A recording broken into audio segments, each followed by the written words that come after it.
raha ny zava-misy aloha dia tsy tanteraka aloha hatramin'izao. Any hoe ny antony samy hafa maro be mantsy mifamofoly izy hoe zao esorina misy fa tsy nefa izy ohatra mbola misy ihany ka tsy hay mihitsy inona ny tena antony fa dia manazava amin'ny mpitondra hoe zao dia tsy hay izay tena marina aloha zany efa amin'izao fa mbola miantona.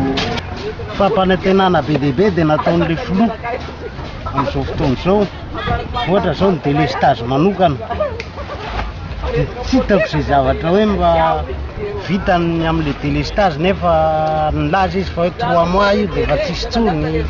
Fiainany délestage nefa ny ankehitriny ilay izy lasa vao misy mitombo ilay izy manerana ny Madagasikara.